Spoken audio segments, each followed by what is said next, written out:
Ludus Vulpes. Paint your game. The game we're going to start looking at is a game called Core Space, and these are the big bad or the invading alien species called the Purge. And we're going to start here on our journey to banish plastic from our tabletops that's not coloured.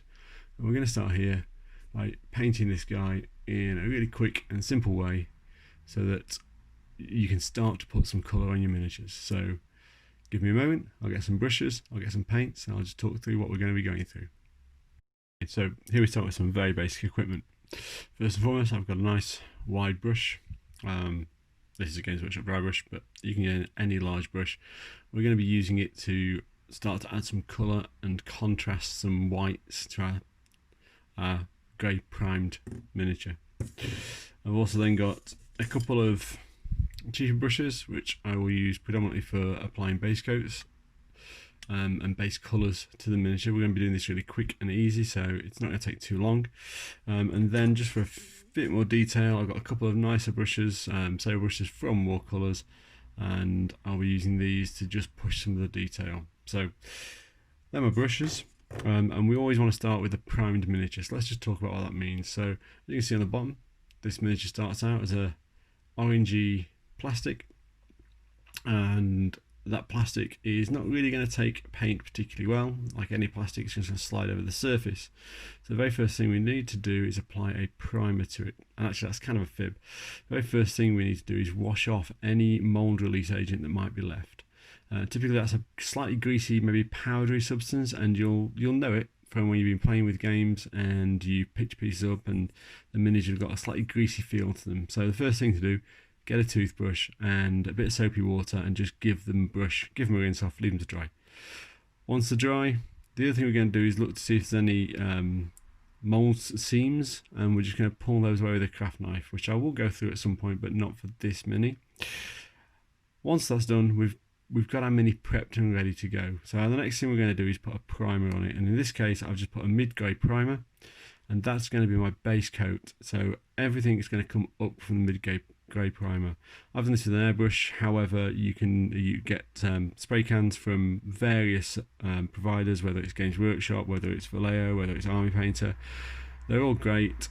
Don't buy car primers or anything like that. They're kind of thick and cloggy and aren't going to be great for the mini. So stick to the primers that are designed for minis, and if you're using can, make sure you're sort of 15 centimeters away. Give them small bursts until the model is covered completely, and that includes the undercarriage of the model as well. So you want to get the model to a point where it is completely covered. You've got a nice sort of slightly dry, rough feel to it that's going to take paint really nicely, and that gets us ready to actually paint. To get this model ready has taken me about 5 minutes, and I've been doing a few others along with it as well. So you can work these through as batches, and but what I want to do is to really fundamentally show you where we go from here. So I don't want you to drag things out, so let's start looking at paints. Okay, so here we've got a little selection of paints that we're going to be using today. 3 of them from Watercolours, a Vallejo ink, and a Games Workshop shade. So I've got a white, I've got a nice fluorescent green, I've got a yellow ink, and we've got a yellow from Game Ink, Vallejo Game Ink. I've got a Watercolours black, and I've got a Seraphim sepia. We're going to sort of move away from the colour scheme that's found in the box art. I want my Purge to be yellow, and there's going to be a sort of a little plasma glow to it of green. But I want to talk about how we get to a point where we can actually look at our mini and figure out what a paint scheme is. So we're going to start by moving these out of the way, and what we're going to do is we're going to apply a wash. And what we're going to do is apply this wash. This is a Seraphim sepia. There are other washes available. You can use a slightly watered down ink. I'm going to be taking this straight from the bottle, and I'm going to sort of liberally apply it to most of the miniature to start pulling some contrast in. It's also going to work well against the yellow, which is going to be one of our primary coats for the mini. So give that a shake, and we are now just going to use one of our bigger brushes. I might even use my biggest brush here, and we're just going to go into our paints and we're literally going to liberally apply this wash over the top. What we're going to do is we want to just pull it along.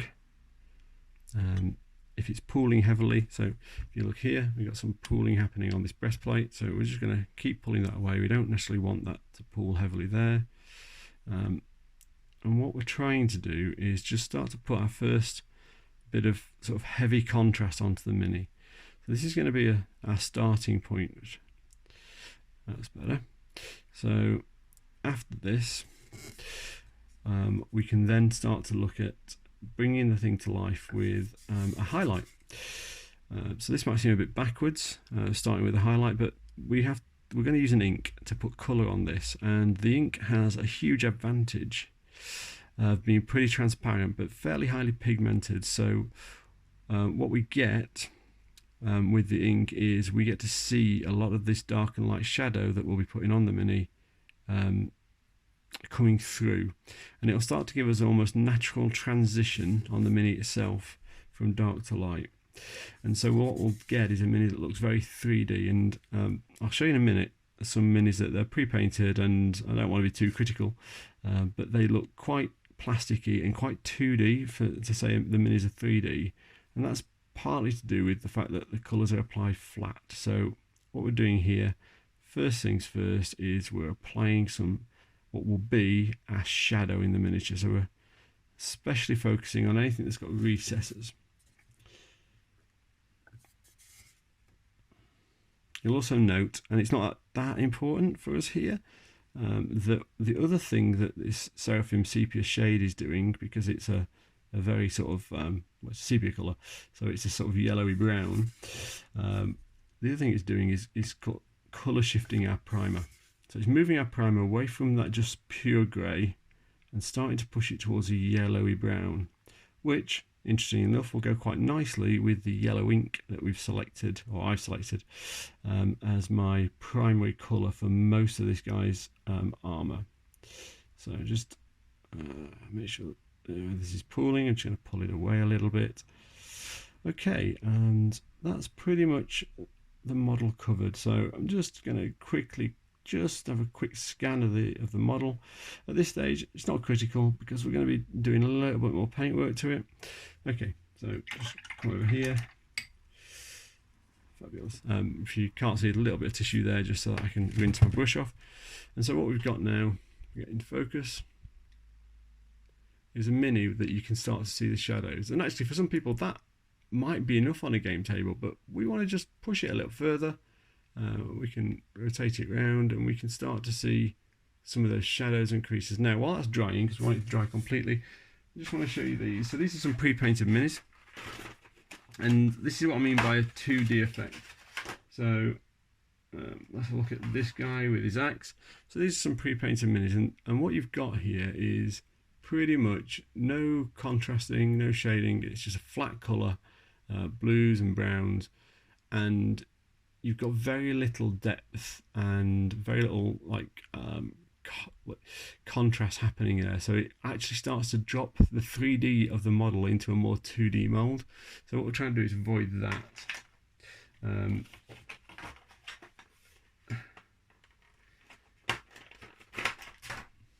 So I'll be back as soon as this guy is dry. Okay, so here we are. We are completely dry now, hopefully in focus. And you can see how that Seraphim Sepia has really darkened the recesses. And we've got some real clear shadow, dark and light. But it's now time to emphasize some of that light before we go on to add a color. So next, we're going to do a little bit of dry brushing. So we're going to take our dry brush, which is our bigger, thicker brush, and we're going to take our Watercolours white paint. And what we're going to do is we're just going to chuck some of that onto our paper towel.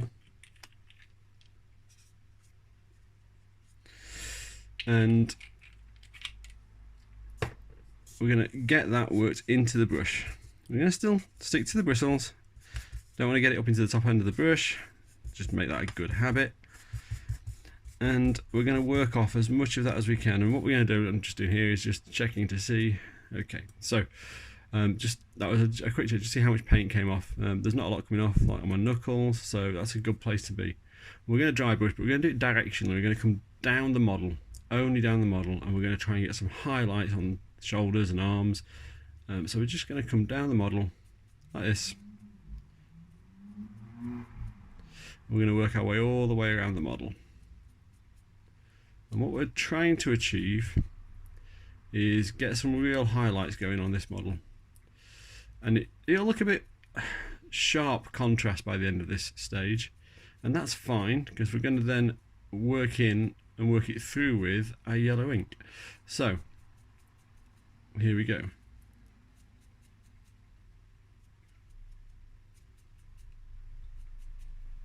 And I'm not being massively gentle. I'm really trying to make sure I sort of capture areas that would be hitting light. So if you can imagine light coming down on this thing, being the brush being light, and the light's coming down, and we're just hitting all the areas where light is more likely to catch. There we go. I'm just going to move my fingers out of the way. Okay, so now I'll just give that a little wash. Dry that out. So now what we've got, if we look at this guy in focus, what we've got is even more contrast. So he's working through from fairly bright to quite dark, the top of his abdomen here. And actually what that gives us a chance to do now with this mini is to start to look at it and actually look at the differentiating features. So what have we got on this mini? Now we've got a lot of contrast on it, we can start to see. We've got armour at the top here. Let's get a brush. So we've got armour at the top just here. We've got some kind of mechanised torso, that could be an armour colour. We've got these armour plates. We've got these sort of mechanised areas at the back. A little mechanised area here with some piping. We've got some kind of, I don't know, engine or generator there. And we've got a little bit of sort of mechanical elements here as well. So we can start to make some decisions about how this mini is going to look. Now the first thing we're going to do is we're going to paint the armour. So we're going to start to look at all the areas that might be defined as armour. So for me, I'm going to be painting here. I'm going to be painting these panels on his legs. I'm going to be painting his arms, most of his back, and all of his head. And I'm going to be painting that all yellow. I'm not going to worry too much about sort of staying within the lines, as it were, because I'm going to come back and I'm going to hit the other areas with a much darker, possibly even black colour, just to really pull that through. So let's get those colours on the palette and I'll be with you in a second. Okay, so now we're taking our Vallejo Game Ink. You see yellow, so it's going to be quite a bright colour. But don't forget, we've also gone and darkened this with a sort of yellowy brown in the sepia, and then we've brought the highlights back up. So what we're trying to do is just build those armour panels in with plenty of contrast. So I'm going to take a brush, not messing around, not using a tiny diddy brush. Apply some yellow ink. So this is the yellow ink. It's very subtle, and we're going to be applying that fairly liberally to the mini. So just apply it, and it's going to take a couple of coats to cover. So we're just going to apply it to the armour. If I go over, I'm not worried at this stage. Now I'm using yellow. You can use any colour you like. Yellow is just a choice I've made. I think on the box art, these guys have kind of got a sandy, dusty brown colour. You could do this with any thinned paint instead of an ink. As you thin paints down, they become more transparent anyway. So you get a very similar effect with the paints. So let's just finish this off on this torso. I'm not actually going to show all of this, but I just wanted you to see how it's going to look once we've got paint on. So let's just get this last arm done. In fact, you know what, let's do all the panels, because they're not going to take us long.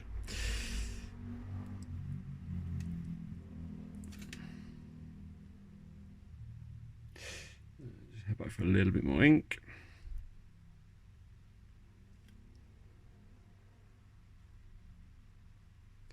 And do down here.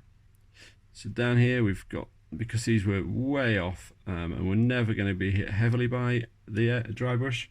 We've got a lot of dark in the bottom of that, and up here we're just pushing it through.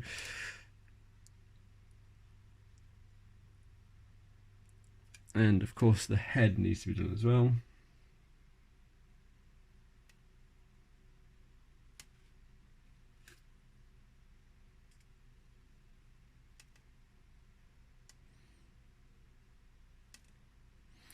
Okay, so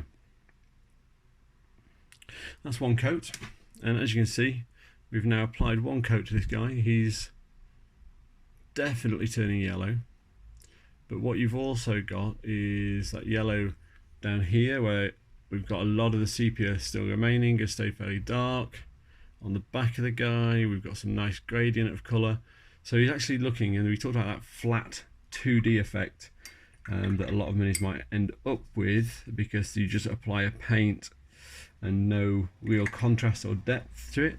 Here what we start to see is that we see a gradient of colour in the yellow. So I'm going to go away, I'm going to put another coat on this guy, and once I've done that I'll come back and show you what we've got. Okay, so what we've now got is all of those colours on. So this guy is now quite clearly yellow. There's no other colour he could possibly be, but you've got a nice gradient of colour. If you view him from above, he's much brighter yellow than if you view him from below, where we've got a bit more shadow. So we've got a nice gradient of colour. And now what we've got to do is look at these areas in between. So what I'm going to do for these is we're going to just move away from what we've been doing. And we're going to move on to a metallic paint just to finish these areas off. And what we're going to do is we're going to go with like a nice coppery metallic. So in fact we'll go with this. This is a Watercolours Antique Gold, and that will be, it's basically an orangey yellow with some metallic pink, with some metallic medium in it, and that will give us, you know, a sort of consistent feel to him, but also give him a little bit extra. So we'll come back when that's on the brush. One more thing worth noting with metallic paints, they often settle, so you'll need to give them a good shake before you use them. I'm also moving to a slightly finer brush because we've got a bit more detail going on here. So we're going to get some of this metallic gold on the palette. And you'll find that metallic paints often are a little bit transparent anyway, which actually for what we're trying to achieve here is not an awful thing. So what I'm going to do, take some paint and I'm just going to roll it on here just to sharpen the tip and get myself into a good place. And what I'm going to do, I'm going to just draw the brush across these plates here, and we're just head up to that. So where the arm comes in, like I said, I don't really want to catch the arm. I'm just going to turn him around. So hopefully you can still see. Just turn him around, and I'm going to start drawing the other way because I don't want to get metallic paint on his arm. We're going to do the same across these tubings here and this little generator here, all down his legs, and we're going to come back when that's done. Okay, so far so good. We've worked on his torso. You can see nice sharp reflective metallic paint here on his arms. Just thought it was worth noting there's a few like fiddly bits on this model that are worth having a look at. Now your temptation is to go to the smallest, finest brush you can. Now the risk with that is, just put the middle down, inch down. So your brush has got two component parts basically. It's got a tip which you can paint with, and it's got the width of the bristles as well, which you can also paint with. But here in the belly of the brush is where you're going to collect paint, and as smaller the brush is, the less paint it holds. So your natural temptation, because it's a detail part, is to reach for the smallest, finest, most detailed brush you can to get into these neck parts. But actually all you need is a fairly good tip to get there. So I've just given this tip a roll, and I'm just going to go in under his chin, and I'm going to work the brush up towards his chin, just like that. I'm going to do it under here as well, and do it at the back of his head, and then we're just going to flip him over to the other side and just repeat the process. Don't know how in focus I am here, so we're just going to repeat the process over the other side. and spinning around and just bring the brush down on here as well. And there we go, we've gone under his chin, and it's a really fiddly part, but you want to try and get it, you want to try and give an element that says actually there's a difference, there's a separation between his head, torso and neck. So I just wanted to come back on and I'll just show you that all of these things are doable. Often you're just turning the minute until you find an angle where the brush will work. And don't worry about spilling over, because you can always go back over it with the paint to recapture the yellow colour. I'm going to finish this guy off, and I'll be back in a moment. I have him, and I'm going to call him almost done. In fact, he is good enough to play with. Now, he's got two colours, gold and yellow, but we've got some nice contrast going on because we've spent a little bit of time doing a little bit of prep. So it looks a bit more interesting than those two-dimensional elements that we were looking at earlier. There's a couple more things I'm going to do with him, and I'll do that when the paint's mainly dry. But we're going to come back in and we're going to do some highlighting on him. We're just going to start to put a little bit of a glow in some of these cracks, so it looks like he's got an energy source that's pulsating through. We'll do that in a moment. So we're now on to our last couple of steps on this guy, and we're moving to the quite fine tipped brush here. Just bring him back into focus if I can. There we go. Moving to the fine tipped brush. What we're going to be doing is on his arms, just down here, just down here, on his arms, these little blasters here, and we're going to be just putting some white paint over them, and we're going to use that white paint to create a glow effect, and we're going to use white paint to fill those spaces, and then over the top of those we're going to use this fluorescent green, but you can use any bright green or bright colour that you want to create that kind of glowy plasma effect. So we're going to start really simply by loading our brush up with some white paint, and we're just going to start to go into these gaps, and it might take a couple of coats. I'm just going to dab a little bit of that off so that I've not got too much paint on my brush. This is one that is just going to take a little bit of patience with the brush, so that you don't overshoot too much.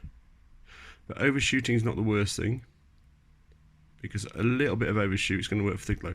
Okay, I've got a little bit over here. I'm just going to use my fingertip to just bring that off. Absolutely fine. Same thing on this arm. So I'm just going to come in here. We're just going to paint down. Brush off at the top. Bring some more paint onto the brush. And we're just going to paint down here again.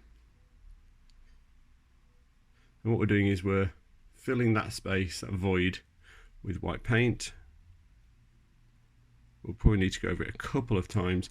So the other thing that's worthy of note is that this white paint has been thinned quite a bit, so it won't cover heavily, but it will cover eventually. And that means you get a bit more working time. So if you do overspill, you've got that opportunity to correct it before you go any further. So the other spaces we're going to fill with this paint are this little chest cavity here. I want to make that really bright if I can. So that's his little chest cavity. We're just going to make it quite bright. Just going to dab off there. And I'm also going to come across here because I kind of want to. And up here.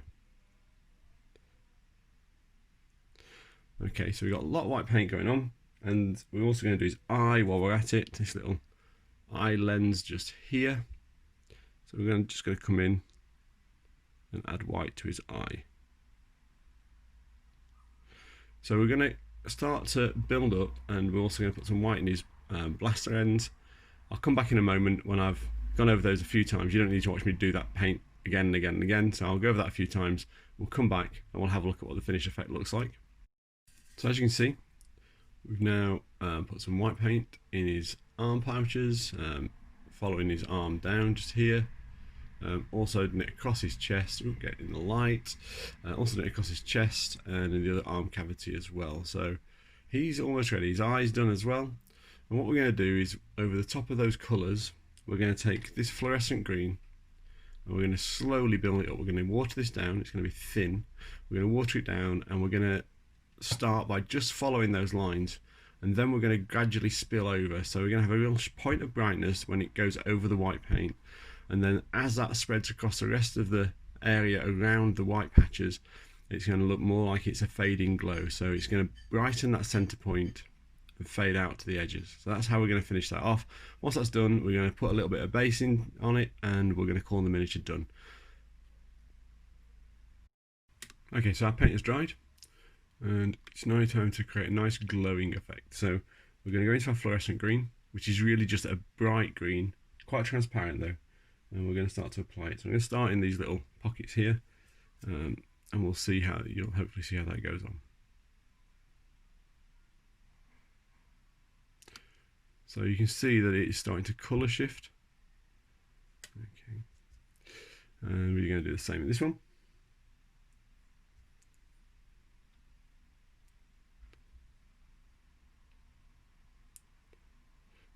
Okay, it's only one layer at the moment. We're going to add multiple small layers, thin layers as we go. We're going to do the slides of the arm. There we go. Top of this arm. We're also going to do the bottom of the arms. And we're just going to keep going over this a few times. Through a little bit more. Okay, so just going to keep going over it, and as you can see, we're starting to collect the green pigmentation on the paint. I'm going to go and finish that off, and I'll come back to you once I've got that done. Okay, so as you can see, we've now got the fluorescent orange paint starting to pull together, and what we're going to do is we're going to take a slightly bigger brush now. There we go. And what we're going to do is we're just going to go over the surrounding areas with a really thinned paint. So taking my fluorescent paint now, thin it down, make sure I've got very little on the brush. So if you look on my thumb, very little paint. I'm just going to go over that area again. And the reason we're doing this is to make it look like the glow is spreading onto the armour. So we're just going to go down the centre line again. This time we're going to spill over just a little bit, especially around the edge. Same here. And we're just going to add that glow effect and build it up so that it starts to appear that these are casting light onto the rest of the mini. I'm going to finish that off and come back to you. Okay, so here we are. Everything's dry. We've got this guy here. He's got his wonderful glowing body.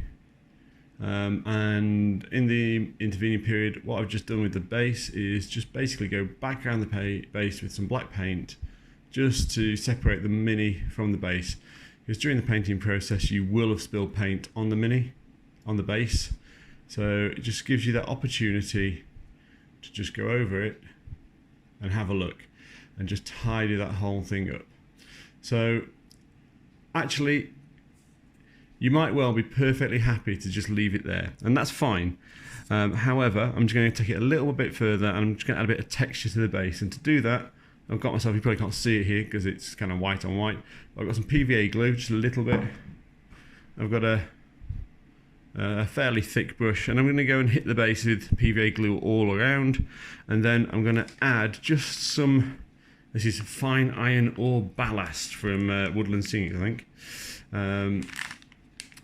But anything that offers a little bit of texture. Now, you don't have to base your minis with like a nice texture, but sometimes it's just worth giving it that little extra touch to make it stand out from the board. So, and the black can seem quite harsh. So all I'm going to do is literally go over this black paint with some PVA glue.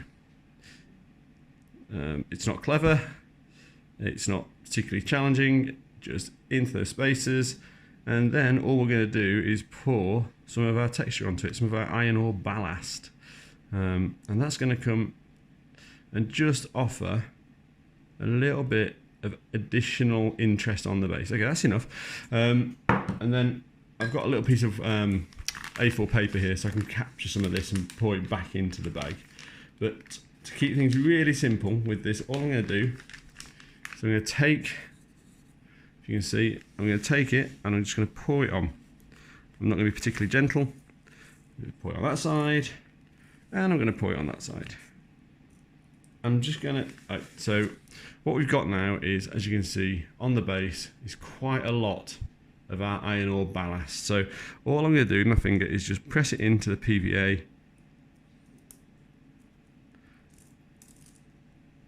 like so, and then just going to turn it on its side, give it a tap off on the other side. Now we have a Mini with a fairly simplistic base, but it's now standing and quite clearly standing away. You've got all the glowing things that you needed.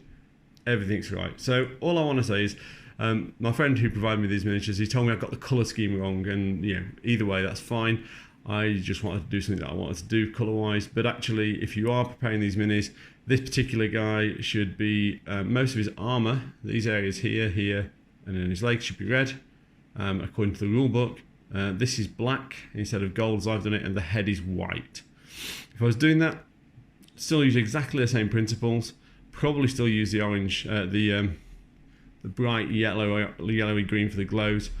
What I would be conscious of is the black paint, because black is just going to matte this entire thing down and give no clear contour or texture. It's just going to look quite flat. So I'd probably, instead of going for black, I'd go for a very dark blue, so that I can actually chuck some shadows beneath the top colour. Otherwise it's just going to look flat and it's going to lose that level of interest. So there you go, that's a Purge painted from Core Space game. If you're interested, I'll be going through a few more minis over a few more tutorials, so keep tuned for more.